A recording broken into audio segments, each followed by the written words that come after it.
ખૂબ ઓછા ખર્ચામાં અને બહાર કરતાં પણ વધારે ટેસ્ટી ચેવડો ઘરે બનાવી શકાય છે।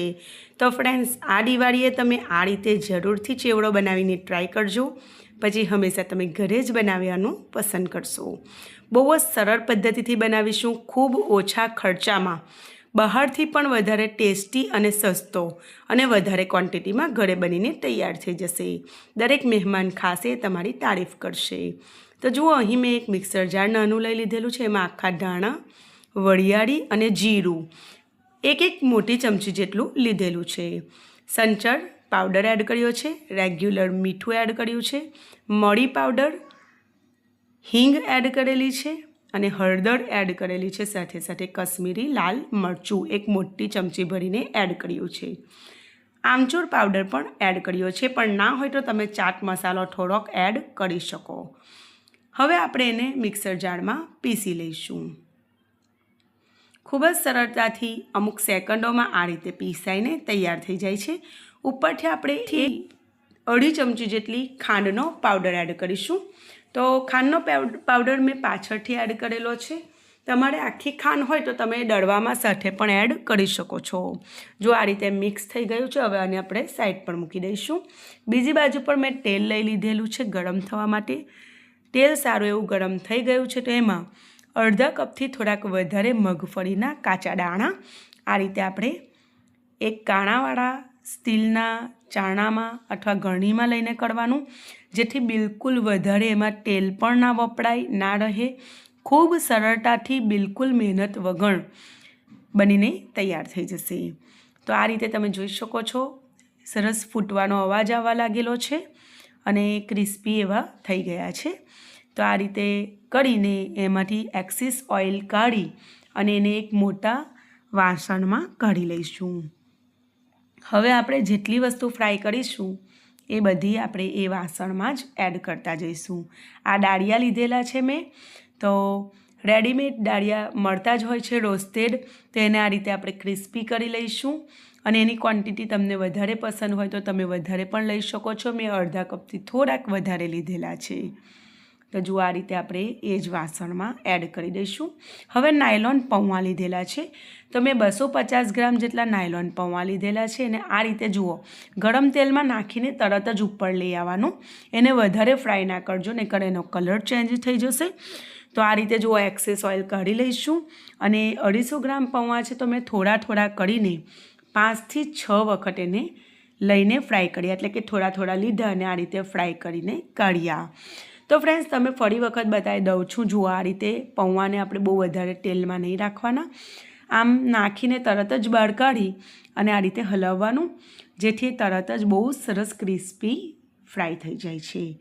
હવે આ રીતે જુઓ, આ મેં બીજી બેચ કાઢી, ત્રીજી, ચોથી, પાંચમી, એ રીતે થોડાક કરીને મેં બધા જ પૌવાને આ રીતે ફ્રાય કરી લીધા। તો ફ્રેન્ડ્સ, પૌવાનો આપણે ચેવડો બનાવી રહેલા છે, તો અહીં આપણે નાયલોન પૌવાનો ઉપયોગ કરી રહેલા છે। તો બે પ્રકારના પૌવા આવે છે, એક જાડા આવે છે જે આપણે બટેટા પૌવા, કાંદા પૌવા બનાવવા માટે યુઝ કરતા હોઈએ છીએ। બીજા આ રીતના નાયલોન પૌવા જે આવતા હોય છે એ ચેવડો બનાવવા વાપરતા હોઈએ છીએ।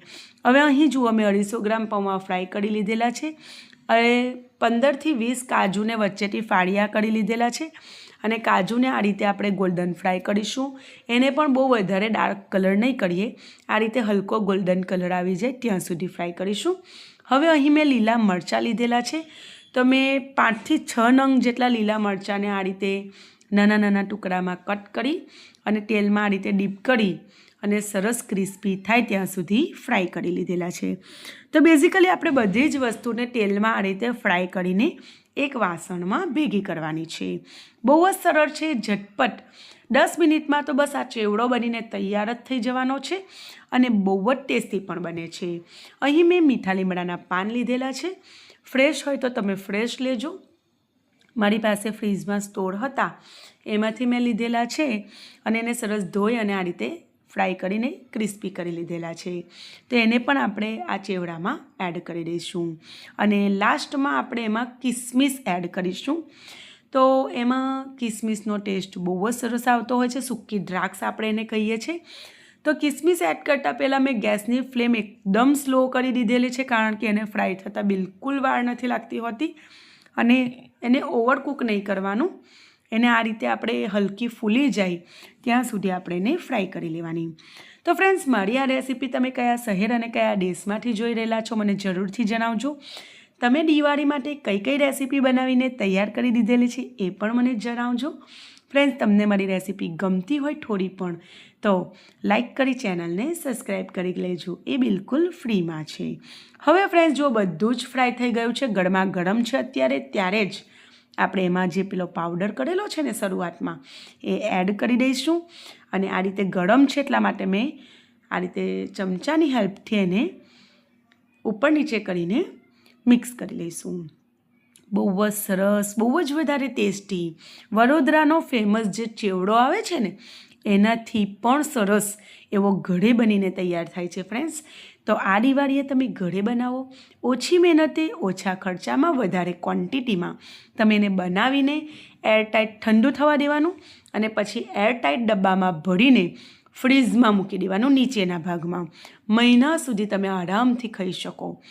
તમે વધારે ક્વોન્ટિટીમાં બનાવશો તો પણ કોઈ જ પ્રોબ્લેમ નહીં આવે. હવે આ રીતે મેં ચમચીમાં થોડુંક લઈ અને ટેસ્ટ કરીને જોઈ લીધું. એમાં કશુંક ઓછું વધતું લાગે તો આ સમયે ઉમેરી શકાય. તો બહુ જ પરફેક્ટ છે, કોઈ પ્રોબ્લેમ નથી. તો જુઓ ફ્રેન્ડ્સ, આ રીતે મેં એને હાથેથી પણ આ રીતે ઉપર નીચે કરી લીધેલું છે ને.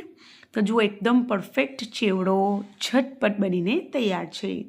તો ફક્ત 10 જ મિનિટમાં ટોટલ બધી પ્રોસેસ સાથે 10 મિનિટથી વધારે સમય નથી લાગતો ફ્રેન્ડ્સ. એનાથી પણ ઓછા સમયમાં બનીને તૈયાર થઈ જાય છે. ખૂબ સરસ અને ટેસ્ટી બને છે. તો આ દિવાળીએ તમે પણ જરૂરથી ટ્રાય કરજો. ટ્રાય કર્યા પછી તમને આ રેસીપી કેવી લાગી મને કમેન્ટ સેક્શનમાં કહેવાનું બિલકુલ ના ભૂલતા. ફરી મળીશું. આવજો.